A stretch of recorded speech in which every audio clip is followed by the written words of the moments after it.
잠자면서 듣는 신약 27권 스토리. 어두운 세상 속에 한 아기가 태어났습니다. 마구가 난 집더미 위에 누인 그 아기는 하나님의 아들이었으나 가장 낮은 곳에 임하셨습니다. 본방에서 별을 따라온 사람들이 있었고 들판에서 양을 치던 목자들이 갑자기 눈부신 빛을 만났죠. 하늘이 열리고 천사들이 노래했습니다. 지극히 높은 곳에서는 하나님께 영광이요, 땅에서는 평화라고. 그분의 이름은 예수였습니다. 아무도 알아보지 못한 밤이었어요. 헌재의 칙령으로 온 세상이 호적을 하러 이동하던 분주한 때였고 베들레헴 여관에는 빈 방이 없었죠. 그래서 하나님의 아들은 마구간에서 태어나셨습니다. 조용하고 작고 낮은 자리에서. 마태는 이 이야기를 기록하면서 아브라함부터 시작합니다. 오랜 약속의 계보 끝에 예수님이 오셨음을 보여주고 싶었어요. 이스라엘 백성이 수백 년을 기다리던 그 메시아가 드디어 오셨다고. 마태는 조심스럽지만 확신에 차서 전합니다. 예수님은 산 위에 앉아 가르치셨어요. 마태오 장 3절. 심령이 가난한 자는 복이 있나니 천국이 저희 것이라고. 그 말씀은 당시 사람들이 기대하던 것과는 전혀 달랐습니다. 강한 왕이 아니라 낮고 온유한 분이 오셨으니까요. 마가는 조금 다르게 이야기를 풀어갑니다. 마가의 글은 빠르고 생생했어요. 예수님이 갈릴리 바닷가를 걸으시며 어부들을 부르시는 장면, 귀신 들린 사람을 고치시는 장면, 군중이 몰려드는 장면들이 숨가쁘게 이어집니다. 마가가 보여주는 예수님은 말씀하시고 행동하시고 움직이십니다. 쉬지 않으시는 것처럼 보일 만큼 그분은 끊임없이 사람들에게 가까이 가셨어요. 한 문둥병자가 예수님께 무릎을 꿇었습니다. 원하시면 저를 깨끗하게 하실 수 있나이다. 예수님은 손을 내미시어 그 사람을 만지셨어요. 아무도 손대지 않던 그 사람을 내가 원하노니 깨끗함을 받으라. 마가복음은 그런 장면들을 연속으로 보여줍니다. 말씀만이 아니라 손길로, 눈빛으로 사람들을 만나시는 예수님을요. 누가는 의사였습니다. 그래서인지 그의 눈길은 늘 소외된 이들을 향해 있었어요. 그는 목자들의 이야기를 더 자세히 기록했습니다. 당시 목자들은 사회에서 낮은 자리에 있던 사람들이었어요. 그런데 예수님 탄생의 첫 소식은 바로 그들에게 먼저 전해졌죠. 누가는 잃어버린 양 한 마리를 찾아 나서는 목자 이야기, 돌아온 탕자를 달려가 맞이하는 아버지 이야기를 담았습니다. 아직도 먼 거리에 있을 때 아버지가 그를 보고 달려가 안았다고 누가는 씁니다. 하나님이 어떤 분이신지, 그 마음이 어디를 향하는지를 누가는 이야기로 그려냈어요. 설명이 아니라 이야기로. 그리고 요한이 있습니다. 요한의 복음서는 다른 결로 시작했어요. 태초에 말씀이 계시니라. 말씀이 하나님과 함께 계셨으니 이 말씀은 곧 하나님이시니라. 요한은 예수님의 탄생 이전, 세상이 만들어지기 전부터 시작합니다. 예수님이 단순히 훌륭한 선생이 아니라 창조의 근원이신 분임을 이야기하고 싶었던 것이죠. 요한의 글 속에서 예수님은 조용하지만 무게감 있는 말씀을 하십니다. 나는 길이요, 진리요, 생명이라. 나를 본 자는 아버지를 보았느니라. 요한복음 3장 16절에는 이런 말씀이 있어요.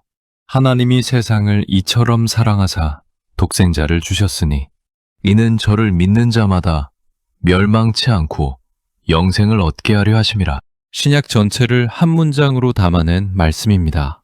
내 복음서는 각기 다른 자리에서 같은 한 분을 바라보고 있었어요.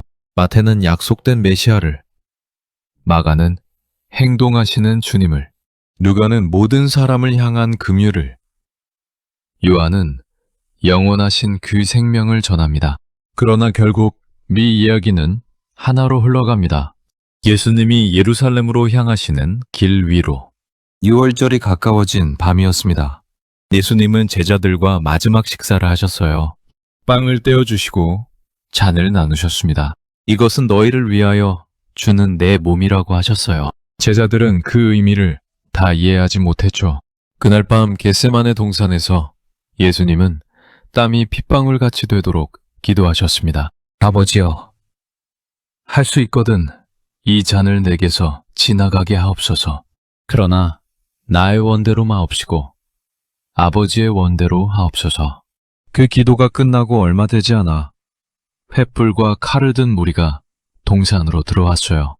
십자가는 성 밖 골고다 언덕에 세워졌습니다. 지나가던 사람들이 고개를 흔들었어요.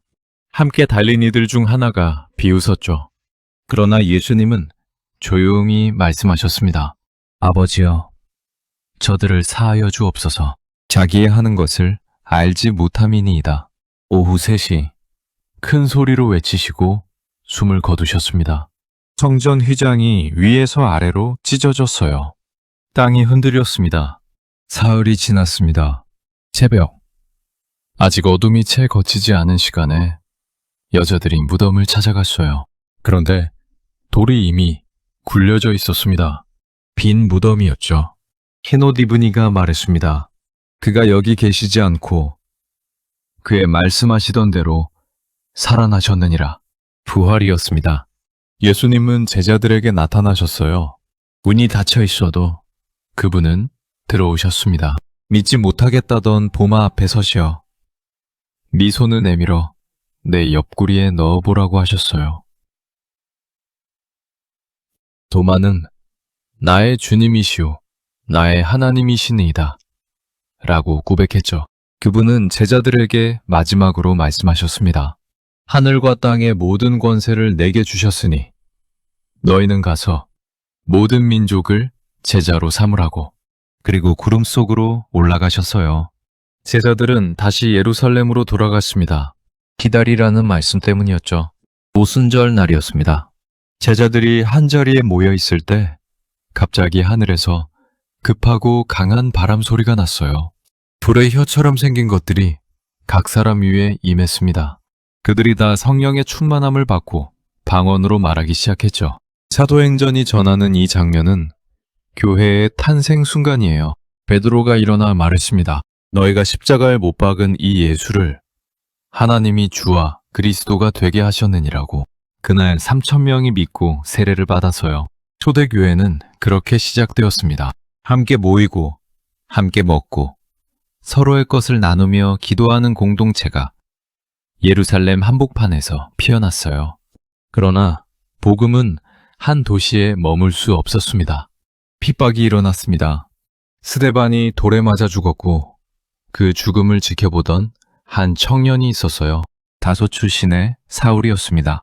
그는 그리스도인들을 잡아다 가두는 일을 열심히 했죠. 그런 그가 다마스쿠스로 가던 길에서 갑자기 빛에 쓰러졌습니다. 사울아, 사울아, 네가 어찌하여 나를 핍박하느냐? 그 목소리가 물었어요. 사울은 떨며 물었습니다. 주여, 누구시니까? 나는 네가 핍박하는 예수라 하시더라. 사울은 사흘 동안 아무것도 보지 못했어요. 그리고 눈이 열렸을 때 그는 다른 사람이 되어 있었죠. 이후 그는 바울이라는 이름으로 세상 곳곳을 다니며 예수의 이야기를 전하는 사람이 됩니다. 핍박자가 전도자로 바뀌면 이 반전은 복음이 가진 힘을 가장 뚜렷하게 보여주는 장면이에요. 바울은 걸었습니다. 배를 탔어요. 외를 맞았고 감옥에 갇혔죠. 그러면서도 멈추지 않았습니다. 소아시아, 마케도니아, 그리스, 그리고 로마까지 그가 지나간 자리마다 교회가 세워졌어요. 그리고 그 교회들에게 바울은 편지를 썼습니다. 로마에 있는 성도들에게 보낸 편지. 로마서는 복음의 핵심을 가장 체계적으로 담아낸 글이에요. 바울은 이렇게 씁니다. 모든 사람이 죄를 범하였음에 하나님의 영광에 이르지 못하더니 그리스도 예수 안에 있는 속량으로 말미암아 하나님의 은혜로 값없이 의롭다 하심을 얻은 자 되었느니라고. 우리가 특별히 선해서가 아닙니다. 우리가 무언가를 쌓아 올려서가 아니에요. 값없이 은혜로. 그것이 복음이죠. 로마서 8장 1절에서 바울은 이렇게 선언합니다. 그러므로 이제 그리스도 예수 안에 있는 자에게는 결코 정죄함이 없나니. 이 한 문장은 수천 년이 지난 지금도 많은 이들의 마음속에 남아있어요. 로마서 8장 38절과 39절에는 이런 말씀도 있죠. 내가 확신하노니 사망이나 생명이나 천사들이나 권세자들이나 현재일이나 장래, 일이나 능력이나 높음이나 깊음이나 다른 아무 피조물이라도 우리를 우리 주 그리스도 예수 안에 있는 하나님의 사랑에서 끊을 수 없으리라. 이 말씀을 천천히 들으시면서 오늘 하루의 무거운 짐을 잠시 내려놓으시길 바랍니다. 고린도는 혼란스러운 도시였습니다. 그 도시의 교회도 다양한 문제들을 안고 있었어요. 분열, 다툼, 도덕적 혼란.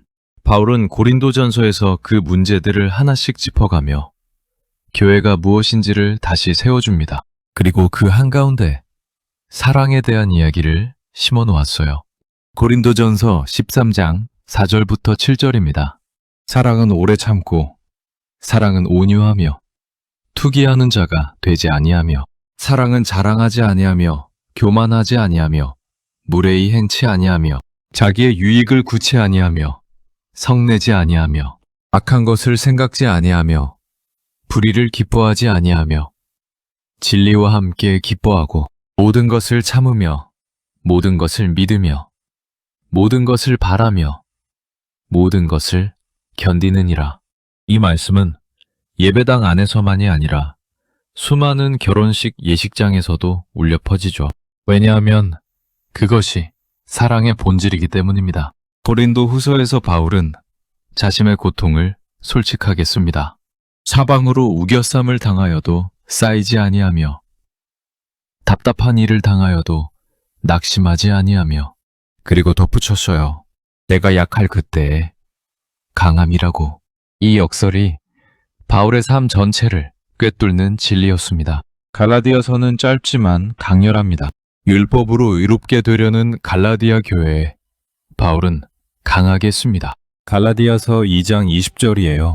내가 그리스도와 함께 십자가에 못 박혔나니 그런즉 이제는 내가 사는 것이 아니요 오직 내 안에 그리스도께서 사시는 것이라. 우리의 삶이 규칙을 지키는 삶이 아니라 그분과 함께 사는 삶임을 선언하는 말씀이에요. 에베소서는 교회가 무엇인지를 깊이 생각하게 합니다. 교회는 건물이 아니에요. 교회는 그분의 몸이죠. 바울은 그리스도 안에서 우리가 얼마나 귀한 존재인지를 하나씩 펼쳐 보여줍니다. 에베소서 2장 10절입니다. 우리는 그의 만드신 바라 그리스도 예수 안에서 선한 일을 위하여 지으심을 받은 자니. 목적이치 지어진 존재라는 이 진리는 스스로의 존재를 의심하던 많은 이들에게 닻이 되었어요. 빌립보서는 감옥에서 쓴 편지입니다. 그런데 이상하게도 그 편지 안에는 기쁨이 넘칩니다. 바울은 씁니다. 주 안에서 항상 기뻐하라. 내가 다시 말하노니 기뻐하라. 빌립보서 4장 11절에는 이런 고백도 있어요. 어떤 형편에 있든지 자족하기를 배웠노라. 상황이 기쁨을 만드는 것이 아니라 그분 안에 있을 때 기쁨이 온다는 것을 바울은 감옥 안에서 살아내고 있었죠. 골로새서에서 바울은 예수님이 누구신지를 다시 한번 깊이 씁니다. 골로새서 1장 15절입니다.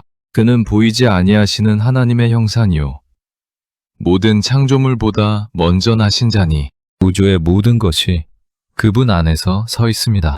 이 웅장한 선언은 조용한 밤에 천천히 들을수록 더 깊이 스며드는 말씀이에요. 데살로니가 교회에 보낸 두 편의 편지는 마지막 때에 대한 이야기를 담고 있습니다. 예수님이 다시 오실 것을 기다리며 어떻게 살아야 하는가를 씁니다. 데살로니가 전서 5장 16절부터 18절이에요. 항상 기뻐하라. 쉬지 말고 기도하라. 범사에 감사하라. 이것이 그리스도 예수 안에서 너희를 향하신 하나님의 뜻이니라. 이 세 문장은 짧지만 한평생 붙들고 살아도 넉넉한 말씀입니다. 디모데 전후서와 디도서는 바울이 믿음의 아들들에게 남긴 편지였어요. 목회자로서 어떻게 살고 어떻게 가르치며 어떻게 교회를 섬겨야 하는지를 담고 있습니다. 바울은 죽음이 가까워진 것을 알면서 디모데후서에 씁니다. 디모데후서 4장 7절이에요. 나는 선한 싸움을 싸우고 나의 달려갈 길을 마치고 믿음을 지켰으니. 잔잔하지만 흔들림 없는 고백이죠. 빌레몬서는 바울의 편지 중 가장 짧습니다. 도망친 노예 오네시모가 바울을 통해 믿음을 가지게 되었어요. 바울은 그 주인 빌레몬에게 편지를 썼습니다. 그를 종으로가 아닌 형제로 받아달라고. 단 한 장짜리 편지 안에 복음이 만들어내는 관계의 변화가 고스란히 담겨 있어요. 바울의 편지들이 교회들에게 전해지는 동안 다른 이들도 편지를 썼습니다. 히브리서는 누가 썼는지 정확히 알 수 없지만 유대인 그리스도인들에게 쓴 것이 분명했어요. 핍박이 거세지자 옛 율법으로 돌아가려는 이들에게 예수님이 모든 것의 완성이심을 보여줍니다. 대제사장도, 제사도, 성전도 그분을 가리키는 그림자였어요. 이제 실체가 오셨습니다. 히브리서 11장 1절입니다. 믿음은 바라는 것들의 실상이요 보지 못하는 것들의 증거니. 그리고 이어지는 히브리서 11장에는 믿음의 사람들이 어떤 삶을 살았는지를 한 줄 한 줄 증언합니다. 아벨, 에녹, 노아, 아브라함, 사라, 모세. 그들 모두는 약속을 받지 못한 채 믿음으로 걸어간 사람들이었어요. 야고보서는 예수님의 형제 야고보가 쓴 편지입니다. 그는 믿음에 대해 솔직하게 씁니다. 야고보서 2장 17절이에요. 행함이 없는 믿음은 그 자체가 죽은 것이라. 말로만 믿는 게 아니라 삶에서 믿음이 드러나야 한다고요. 야고보의 글은 짧고 직접적입니다. 그래서 오래 기억에 남죠. 베드로는 2편의 편지를 남겼습니다. 그는 알고 있었어요. 한때 예수님을 3번 부인했던 자신이 이제 그분의 사도로 살고 있다는 것을. 베드로전서에서 그는 고난당하는 이들을 위로합니다. 베드로전서 1장 7절이에요. 너희 믿음의 시련이 불로 연단하여도 없어질 금보다 더 귀하여 예수 그리스도에 나타나실 때에 칭찬과 영광과 존귀를 얻게 하려 함이라. 어떤 형편에 있는 분이라도 이 말씀이 오늘 밤 조용히 닿기를 바랍니다. 베드로 후서에서는 거짓 가르침을 경계하고 주의 오심을 기다리며 경건하게 살 것을 권면합니다. 요한은 3편의 편지를 남겼어요. 요한일서는 사랑에 대한 이야기입니다. 요한일서 4장 8절이에요. 하나님은 사랑이심이라. 이 네 글자는 신약 전체를 요약하는 말이기도 합니다. 요한은 씁니다.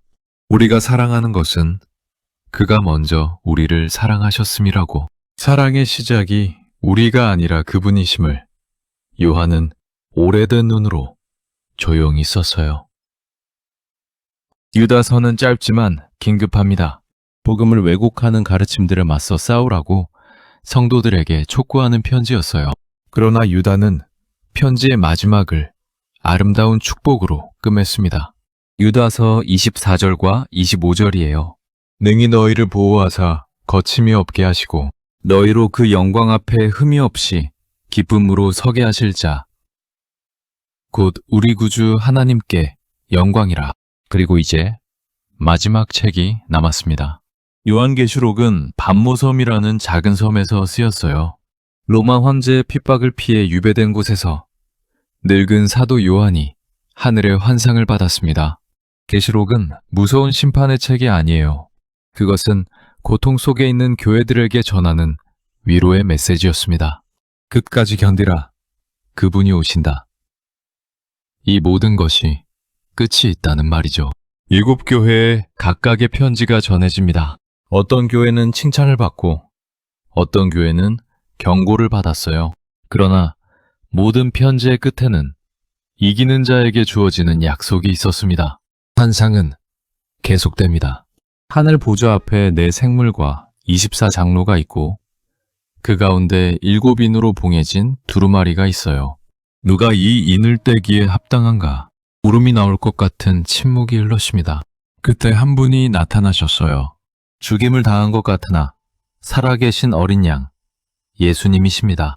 그분이 두루마리를 취하시자 온 하늘이 찬송으로 가득 찼습니다. 요한계시록 5장 12절이에요.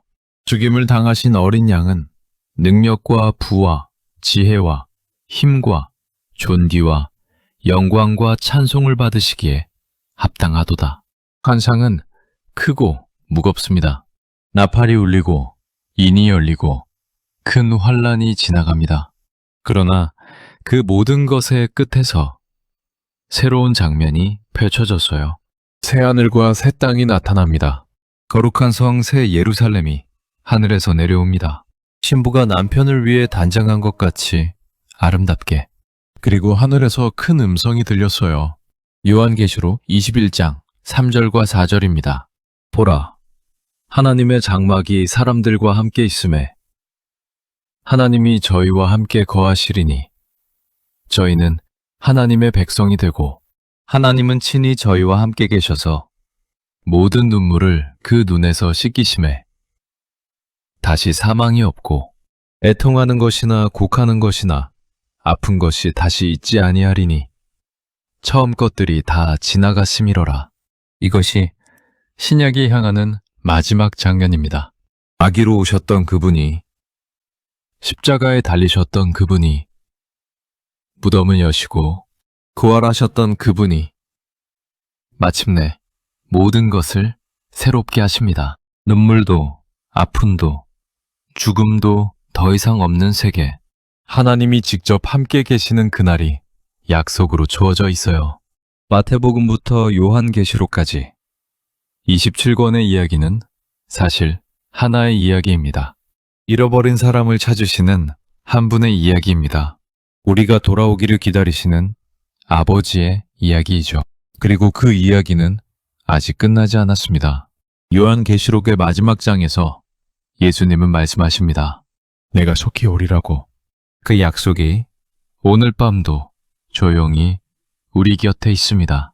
긴 하루를 보내고 이 밤 눈을 감으시는 분들이 있을 것입니다. 지치고 무거운 마음으로 하루를 마친 분들도 계시겠죠? 신약의 이야기는 그 모든 사람에게 전해진 이야기였어요. 들판의 목자들에게, 세리에게, 병든 자에게, 죄인으로 낙인 찍힌 자에게, 두려움에 떨던 제자들에게, 그리고 오늘 이 밤, 이 목소리를 듣고 있는 여러분에게도요. 죄인을 찾아오신 분이 계십니다. 어두운 곳까지 내려오신 분이 계셨어요. 그분의 이름은 예수이고 그분의 마음은 변하지 않았습니다. 오늘 밤은 그것만 기억하셔도 충분합니다. 편안히 쉬십시오.